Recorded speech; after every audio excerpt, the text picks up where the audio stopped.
আসন্ন ত্রয়োদশ জাতীয় সংসদ নির্বাচনের আনুষ্ঠানিক প্রচারণা শুরু হয়েছে। প্রথম দিনেই লক্ষ্মীপুর ২ আসনে ১০ দলীয় ঐক্যজোট মনোনীত প্রার্থীকে বিজয়ী করতে ব্যাপক তৎপরতা শুরু করেছে বাংলাদেশ জামাত ইসলামী। এরই অংশ হিসেবে রায়পুরের বামুনি ইউনিয়নে দাঁড়িপাল্লা প্রতীকের সমর্থনে এক বিশাল আনন্দ মিছিল বের করা হয়। বিস্তারিত থাকছে হাসান আহমেদ ভূঁইয়ার প্রতিবেদনে। আগামী ১২ ফেব্রুয়ারি অনুষ্ঠিত হতে যাচ্ছে ত্রয়োদশ জাতীয় সংসদ নির্বাচন। নির্বাচনী প্রচারণার প্রথম দিনেই লক্ষ্মীপুর জেলার রায়পুর উপজেলার ৭ নং বামুনি ইউনিয়নের ৫ নং ওয়ার্ডে উৎসব মুখর পরিবেশে আনন্দ মিছিল করেছে বাংলাদেশ জামাত ইসলামী।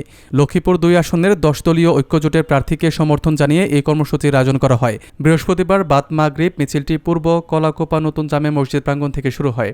এরপর মিছিলটি এলাকার বিভিন্ন গুরুত্বপূর্ণ সড়ক প্রদক্ষিণ করে মধ্য কলাকোপা দিনারুন্নেসা সরকারি প্রাথমিক বিদ্যালয় সংলগ্ন মাঠে গিয়ে শেষ হয়। এতে জামাত ও শিবিরের বিভিন্ন পর্যায়ের নেতাকর্মীরা স্বতঃস্ফূর্তভাবে অংশগ্রহণ করেন এবং প্রিয় প্রতীকের পক্ষে স্লোগান দেন। মিছিল শেষে নেতাকর্মীদের উদ্দেশ্যে নির্বাচনী প্রচারণার বিভিন্ন দিক নির্দেশনা প্রদান করা হয়।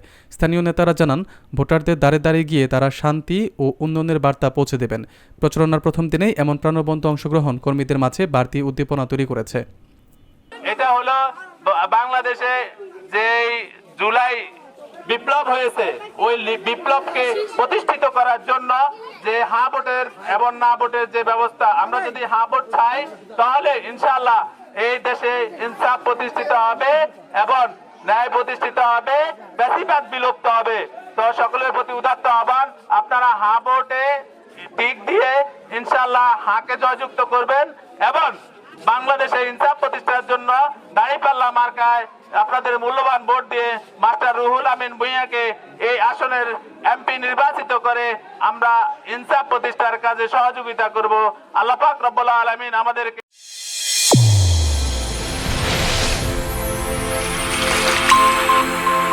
চ্যানেল A1 হৃদয়ের স্পন্দন।